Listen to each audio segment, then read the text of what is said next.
지난 2024년 3월에 미국의 여론조사 기관인 갤럽에서 여론조사의 결과를 발표했는데요. 그 제목이 무엇이냐면 미국인들은 종교적인 삶이 어떨까? 미국인들의 종교적 신앙은 어떤가? 라고 하는 제목의 여론조사에 대한 결과를 발표했습니다. How religious are Americans?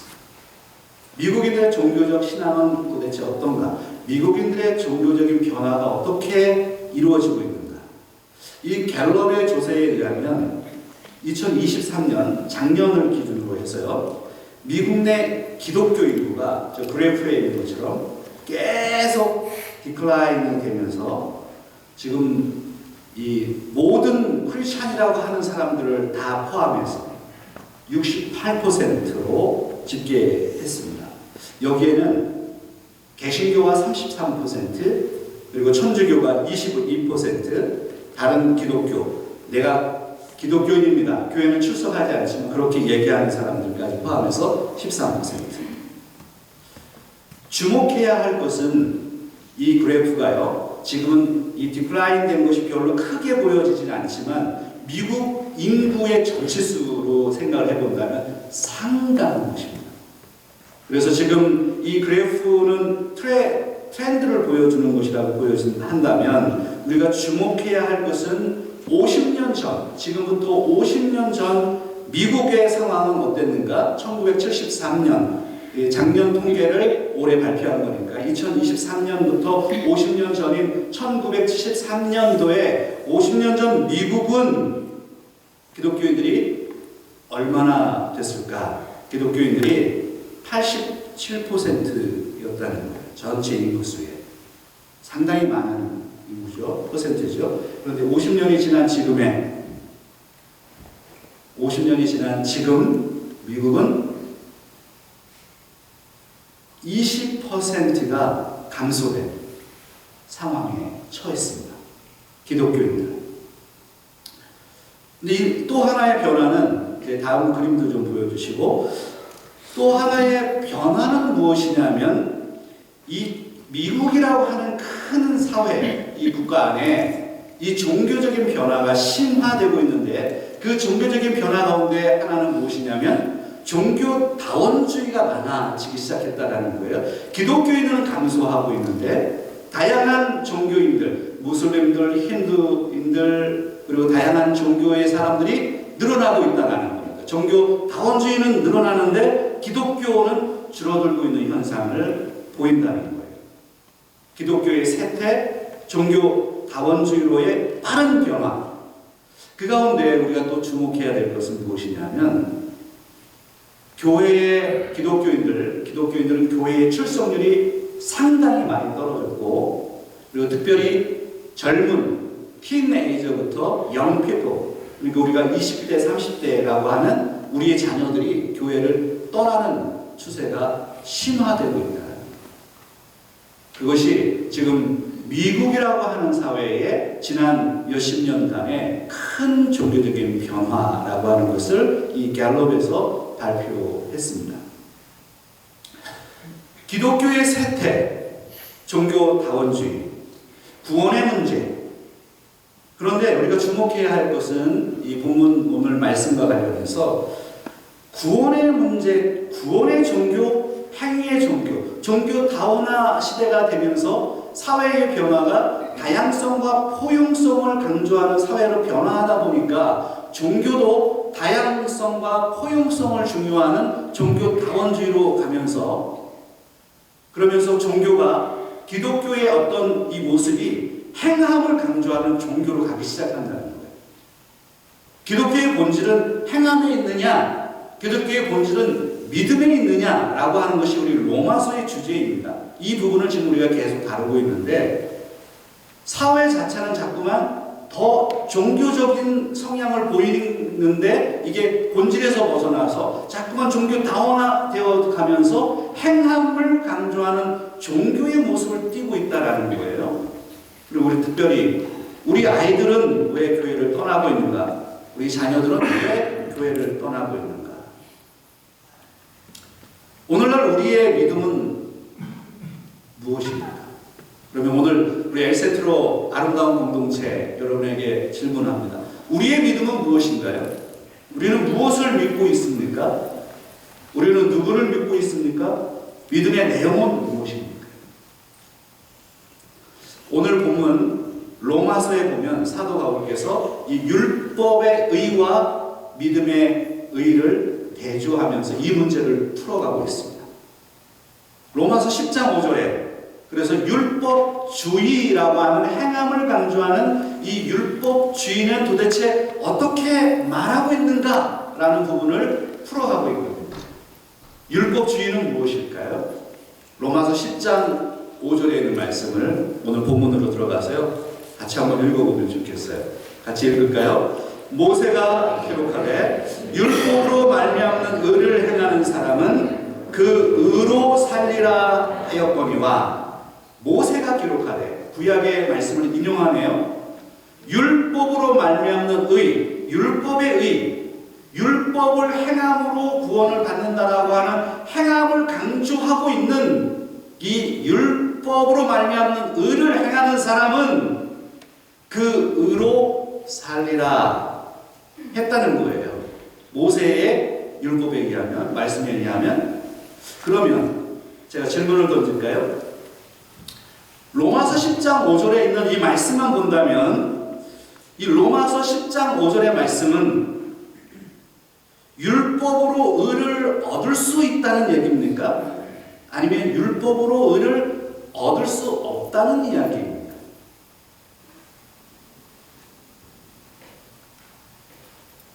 이 침묵은 도대체 뭘까요? 한번 잘 생각해 보죠. 로마서 10장 5절을 우리가 보고 있어요. 모세의 말씀을 가지고 사도 바울이 이 부분을 설명하네요. 율법으로 말미암는 의를 행하는 사람은 이 의로 산다는 거예요. 그러면 지금 이 말씀은 율법을 행함으로 인해서 구원을 받는다는 거예요? 그렇지 않다는 거예요. 여러분 대답이 틀릴까봐 얘기를 안 하고 계시죠? 여기 침묵이 좋은 답일 수도 있는데 트리키하죠. 도대체 무엇을 말씀하려고 하는가? 이 말씀은 레위기 18장 5절에 있는 말씀을 인용합니다. 레위기 구약성경 창세기 출애굽기 레위기 18장 5절에 있는 말씀. 그럼 한번 같이 읽어볼게요. 시작. 너희는 내 규례와 법도를 지키라. 사람이 이를 행하면 그로 말미암아 살리라. 나는 여호와이니라. 이 말씀도 다시 한번 생각해 보시죠. 이 말씀은 내 규례, 하나님의 규례와 법도를 지키면 구원을 받는다는 얘기인가요? 그렇지 않다는 얘기인가요? 저는 틀린 대답을 하는 걸 좋아합니다.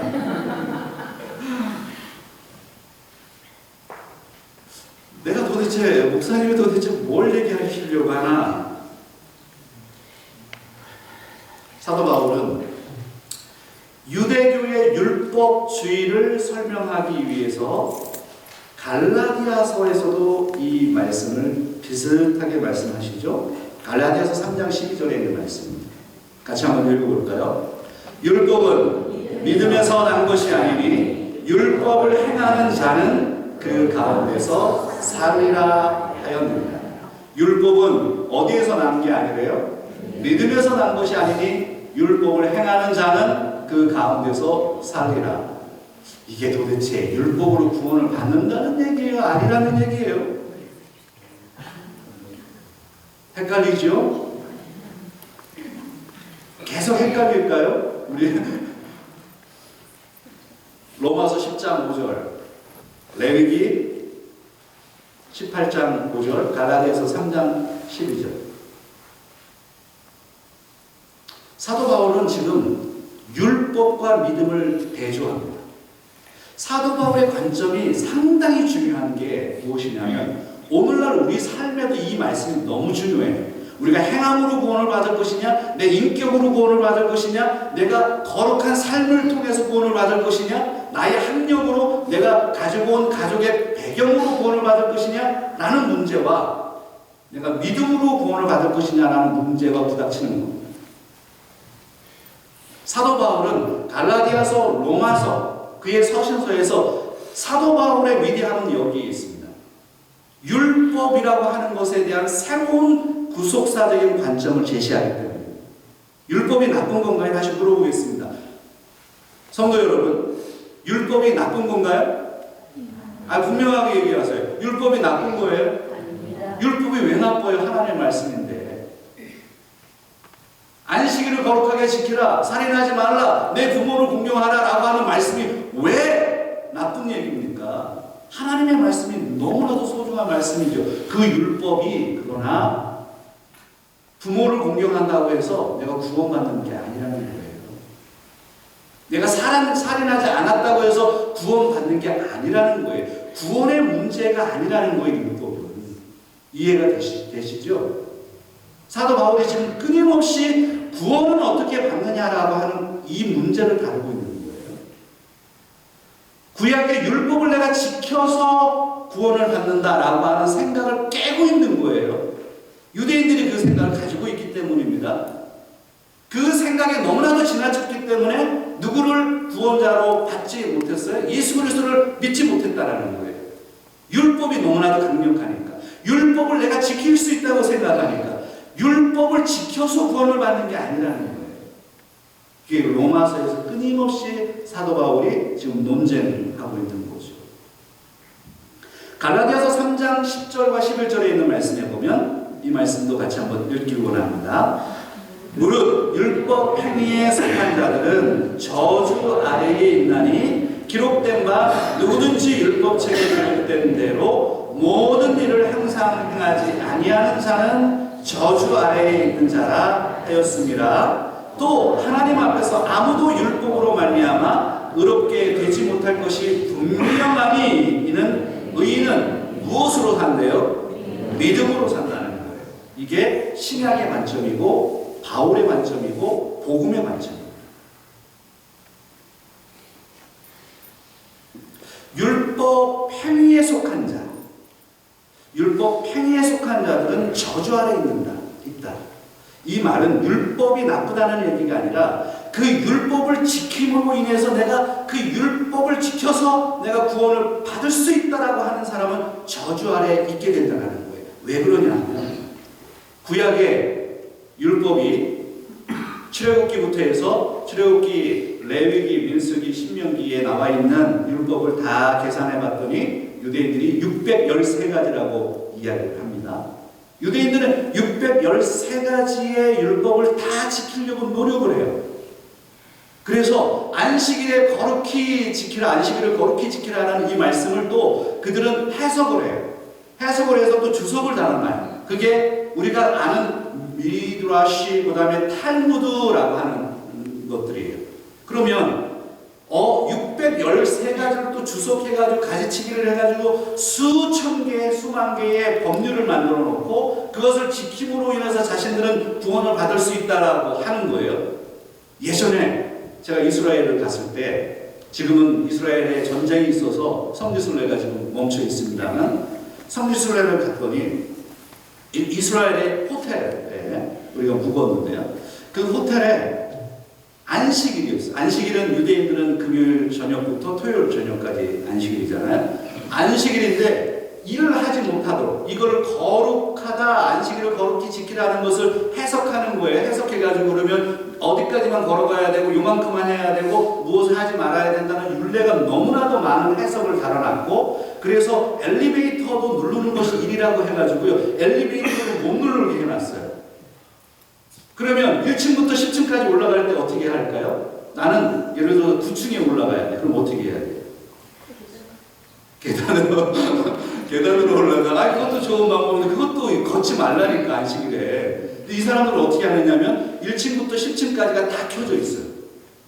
누르지 않아요. 매 층마다 다 쓰는 거예요. 사람이 누르는 것도 일이라고 생각하는 거예요. 그렇게 율법을 지켜야지 구원을 받는, 이게 도대체 무슨 얘기입니까? 그런데 생각해 보세요. 613가지 율법, 수천 개의 율법을 만들어 놓고 그 율법을 지켜서 내가 지켜서 구원을 받는다라고 하니까 아무도 그 율법을 지킬 수 없다라는 거예요. 지금 사도 바울께서 그거 얘기하는 거예요.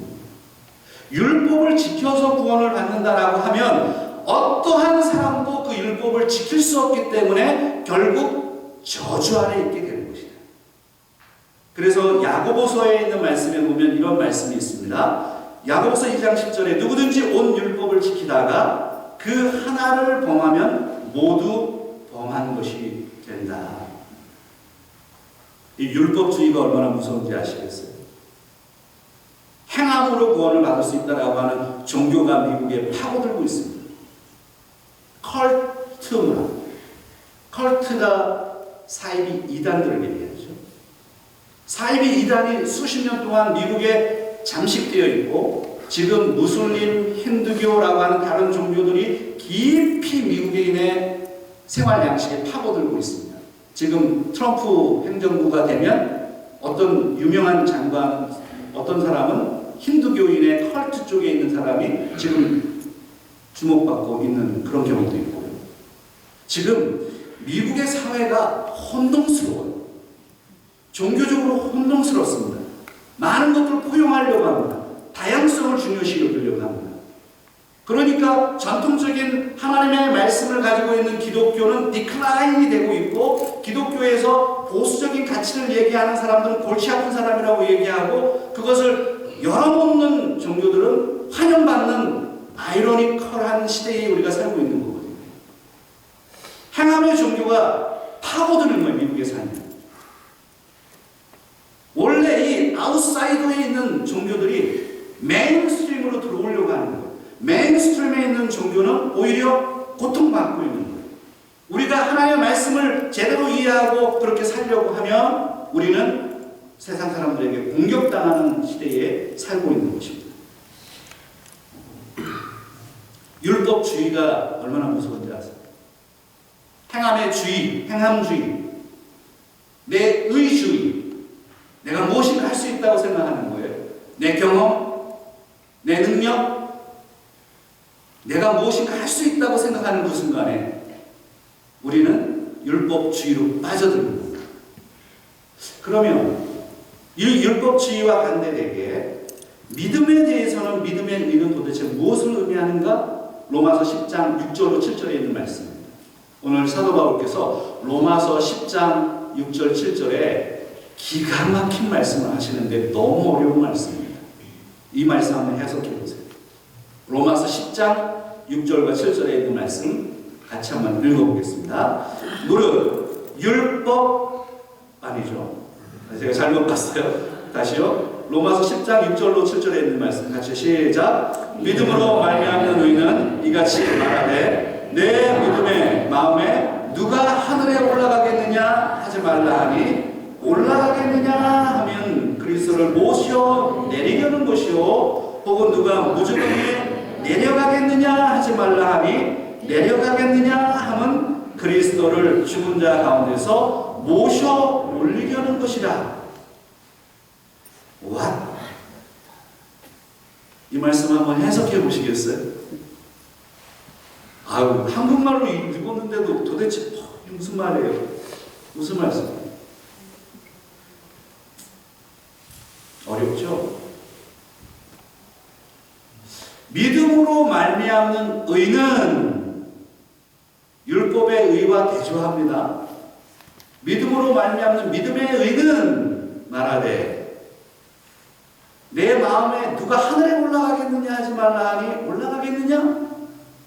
아, 이게 도대체 무슨 말씀이에요? 누가 무저병에 내려가겠느냐 하지 말라.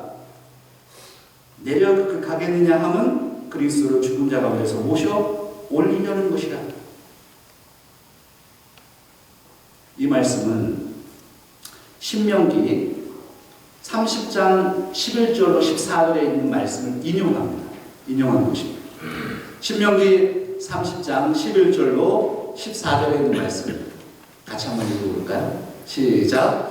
내가 오늘 내게 명령한 이 명령은 내게 어려운 것도 아니요 먼 것도 아니라 하늘에 있는 것이 아니니 내가 이르기를 누가 우리를 위하여 하늘에 올라가 그의 명령을 우리에게로 가지고 와서 우리에게 들려 행하게 하려 할 것이 아니요 이것이 바다 밖에 있는 것이 아니니 내가 이르기를 누가 우리를 위하여 바다를 건너가서 그의 명령을 우리에게로 가지고 와서 우리에게 들려 행하게 하려 할 것도 아니라 오직 그 말씀이 내게 매우 가까워서 내 입에 있으며 내 마음에 있은즉 내가 이를 행할 수 있느니라. 신명기 30장 11절로 14절에 있는 말씀은 모세가 구약에서 마지막으로 모세가 죽기 전에 광야 2세대들, 광야에서 태어난 2세대들을 모아놓고 하나님의 언약을 다시 갱신하는 장면에 속하는 것입니다. 그래서 신명기 28장, 29장에 보면 27장, 28장, 29장 이런 데 보면 불순종과 순종의 축복을 얘기합니다. 순종하면 복을 받고 불순종하면 저주를 받을 것이다 라고 하는 문맥을 기억하시죠? 그리고 나서 이 말씀을 하는데 하나님의 말씀 앞에 사는 것이 얼마나 쉬운 일이냐. 하나님께서 우리에게 율법을 주셨는데 그 율법 안에서 사는 게 너무 쉬운 일이라는 거예요. 아니 그 율법이 이미 주어졌는데 하늘에 올라가서 누가 율법을 가지고 내려올 거냐? 땅에 내려가서 율법을 만들어 가져올 것이냐? 아니다라는 거예요. 율법이 다 주어졌잖냐. 십계명이 다 주어졌는데 그 십계명을 누가 쓰라 그러냐? 누가 만들라고 하느냐? 이미 다 있는 율법을 지키기만 하는데 얼마나 그게 쉽냐? 이 이야기를 사도 바울이 인용해서 지금 믿음과 연관시킵니다. 믿음이 너무 쉽다는 거예요. 한번 따라하겠습니다. 믿음은 너무 쉽다. 율법을 지키는 것보다 더 쉽다. 이 말씀이 로마서 10장 6절과 7절의 핵심적인 메시지입니다. 그러면 로마서 10장 6절 7절에 있는 말씀을 한번 다시 띄워주세요. 여기 다시 보세요. 이 말씀 가운데 사도 바울의 기가 막힌 관주가 무엇이냐면 이 신명기 30장 11절과 14절에 있는 이 말씀을 기독론적으로 해석을 해요. 거기에다 누구를 끼워 맞춰요? 예수 그리스도를 넣어요. 그래서 이렇게 이야기합니다. 누가 하늘에 올라가겠느냐? 여기에 Who will ascend into heaven? Who will ascend into heaven? 누가 하늘에 올라갈 것이냐? 누가 하늘에 올라가서 그리스도가 다시 이 땅에 태어나도록 하겠느냐? 이미 예수 그리스도는 이 땅에 성육신 하신 분이시잖아요. 그럼 누가 다시 하늘에 올라가서 그 일을 할 수 있겠느냐? 아무도 그 일을 할 수 있는 사람 없죠. 또 이야기합니다. 기독론적으로 그러면 누가 무적행에 내려가서 이 지옥에 내려가서 이 지옥의 무적행의 에비스라고 하는 이 무적행에 내려가서 죽었던 예수 그리스도를 부활시킬 수 있겠느냐라는 거예요. 이미 예수님은 죽음에서 부활하신 분이시잖아요. 그런데 우리가 어떤 사람이 아무리 학력이 많고 아무리 경력이 좋고 아무리 성숙한 사람이라도 그 사람이 지옥으로 내려갈 수 있느냐? 지옥에 내려가서 예수 그리스도를 부활시킬 수 있느냐? 그럴 수 없다는 거예요. 그런 모든 예수 그리스도가 성육신하시고 이 땅에 내려오시고 죽음에서 부활하신 사건은 과거에 이미 2000년 전에 다 이루어진 일이고 하나님께서 이루어 놓았다라는 거예요. 그러니까 우리는 그 일을 하려고 하지 말고 무엇만 하면 된다고요? 믿기만 하면 된다. 한번 양옆에 계신 분들하고 한번 인사합시다. 믿기만 하면 된다. 그러니 얼마나 쉬워요? 믿기만 하면 되는. 내가 뭘 만들려고 하는 게 아니에요. 구원을 내가 만들려고 노력하거나 예수 그리스도를 내가 어떻게 태어나게 하거나 예수 그리스도를 부활시킬 필요가 없는 거예요. 그건 우리가 할 수 있는 영역이 아니에요. 그건 이미 다 이루어져 있는 사건이기 때문에 지금 우리는 그 사건을 믿기만 하면 된다. 그럼 얼마나 쉽냐고. 그러니까 이제 우리의 믿음이 그렇게 싼 거예요? 이렇게 생각할지 모르지만 얼마나 값진 것입니까? 예수 그리스도가 이 땅에 오셔서 우리를 위해서 십자가에 달려가신 그 사건 속에서 우리가 그 사건을 믿는 믿음은 너무나도 간단한 거예요.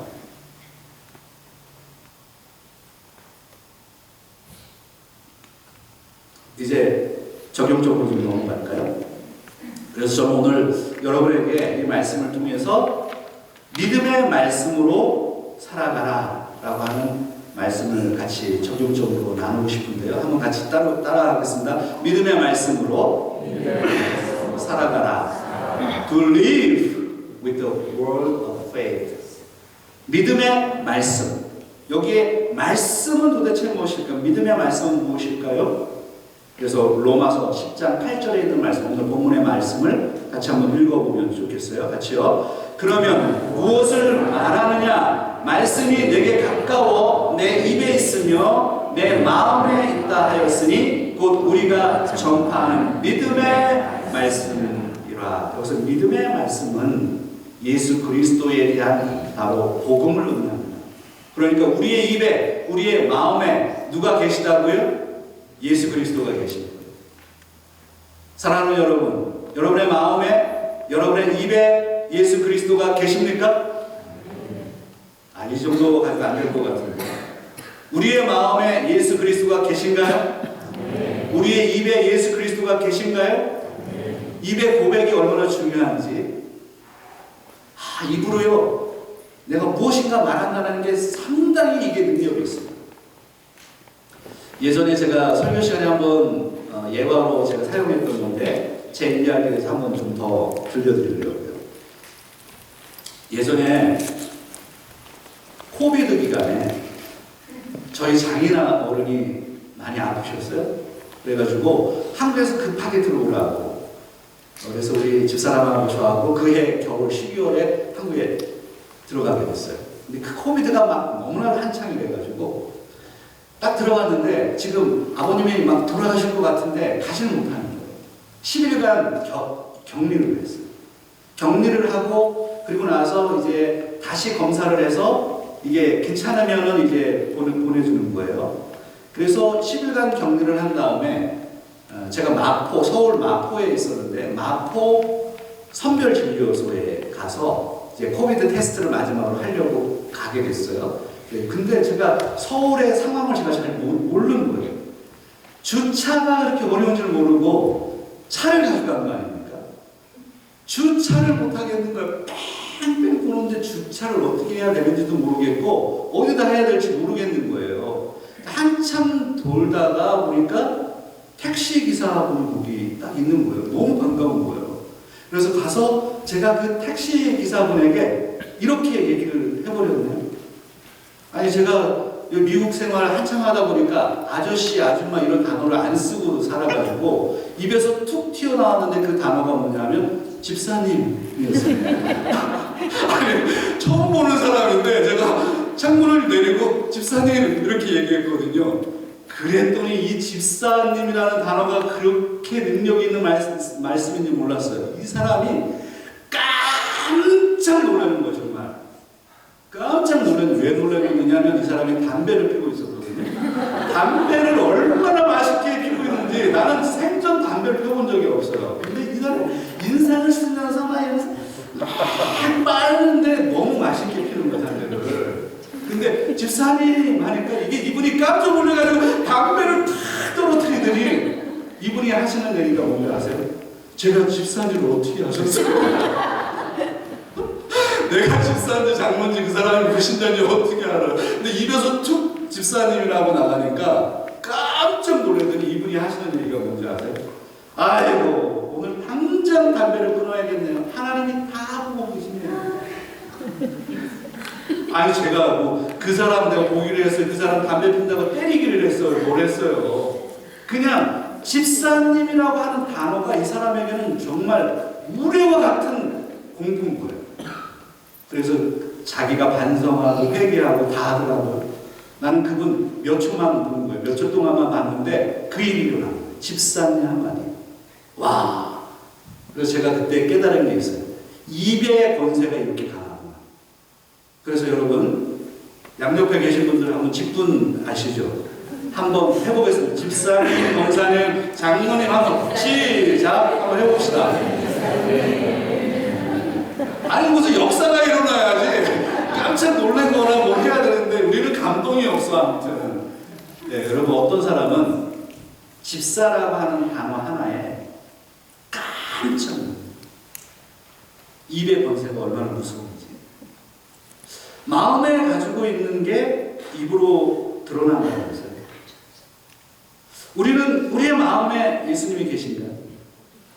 내가 얘기할 때 예수님이 나오나요? 교회는 다니는데 예수님은 어디 계시죠?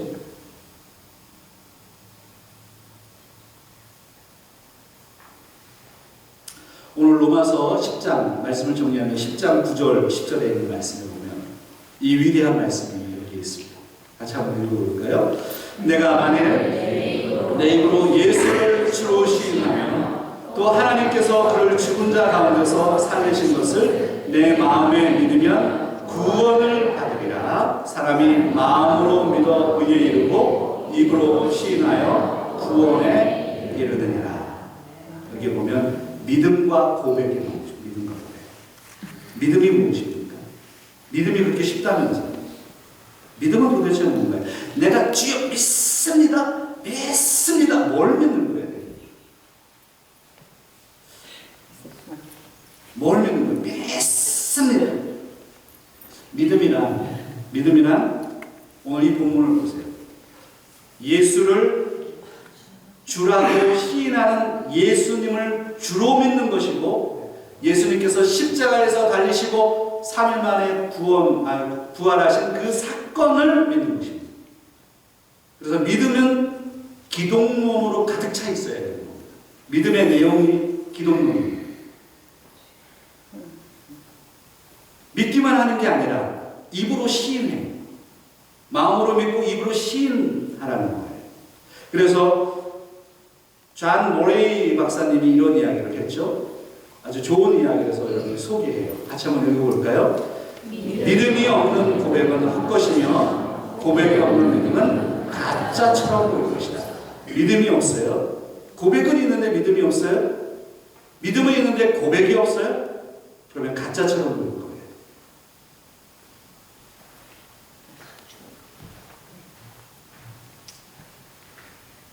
우리가 크리스천으로 살아간다는 것은 도대체 무엇일까요? 우리가 그리스도인이다 라고 했을 때 우리가 그리스도인은 도대체 무엇인가요? 우리는 이 세상에서 그리스도인으로 살아갑니다. 그리스도인으로 산다는 것은 무엇을 의미할까요? 우리의 마음에 그리스도에 대한 믿음을 가지고 사는 것. 우리는 입으로 그리스도의 말씀과 인격을 말할 수 있어야 되고 살아낼 수 있어야 되고 그래서 세상에서 영향력을 발휘해야 됩니다. 그리스도를 통해서. 세상 사람들은 왜 기독교를 비난할까요? 교회 다니는 우리 젊은 아이들은 왜 교회를 떠날까요? 미국이라고 하는 사회는 왜 포용성이 있는 종교 다원주의로 흐르고 있을까요? 교회 안에서는 여전히 성공과 이기적인 행동 때문에 사람들에게 상처를 주는 그런 공동체가 되어 있는 것은 아닙니까? 우리에게 부족한 것은 도대체 무엇일까? 믿음으로 산다는 게 무엇일까? 우리 크리스천들은 어떤 사람들일까? 우리에게 지금 필요한 게 무엇일까? 설교를 정리하면서 마태복음 14장에 나오는 하나님 말씀 같이 좀 쉐어하고 싶어요. 마태복음 14장 22절로 23절에 있는 말씀에 보면 예수님께서 물 위를 걷는 사건이 나옵니다. 갈릴리 호수죠. 근데 바다처럼 큰 호수에서 이 사람들은 바다라고 불렀어요. 사실 바다처럼 큰 파도가 일어납니다. 왜냐하면 지중해에서 바람이 불고 헐몬산에서 내려오는 바람이 만나서 회오리 바람을 만들어서 이 갈릴리 호수가 2m, 3m가 되는 그 파도를 일으키고 회오리가 불기 때문에 그 한가운데 있으면 많은 사람들이 빠져 죽었습니다. 그 두려움 속에 제자들이 오병이어 사건이 있은 다음에 제자들은 갈릴리 호수를 건너고 있었고 예수님은 산에서 기도하고 계셨어요. 그런데 큰 폭풍이 일어날 때 제자들이 두려워서 떨고 있었습니다. 그 사실을 안 뒤에 예수님께서 그 물 위를 걸어가시죠. 근데 그 새벽에 제자들은 깜짝 놀랐습니다. 유령이 오는 줄 알았어요. 그 모습을 본 예수님께서 말씀하시죠. 내니 두려워하지 말라. 그랬더니 베드로가 안심하라. 내니 두려워 말라. Take courage. It is I. Don't be afraid. 두려워하지 말라. 나다. 베드로가 이렇게 말합니다. 만일 주님이시면 저를 물 위로 걸어오라고 하십시오. 예수님께서 베드로에게 이렇게 말씀하시죠. Come, 와라. 물 위를 걸어라. 베드로가 물 위로 뛰어들어갑니다. 그러나 빠지고 말죠.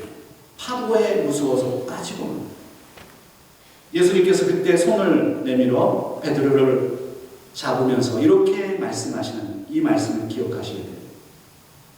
믿음이 적은 자야. 왜 의심하냐? You have little faith. 믿음이 적은 자야. Why did you doubt? 너 왜 의심했니? 믿음이 적은 자야.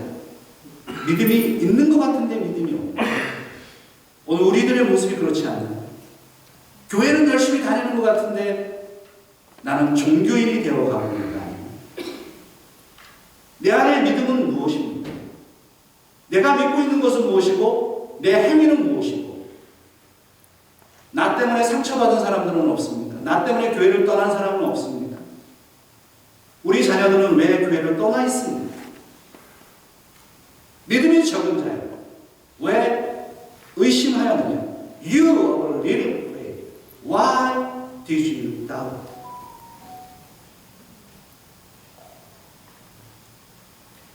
사랑하는 여러분, 우리는 누구를 믿고 있습니까? 그리고 무엇을 믿고 있습니까?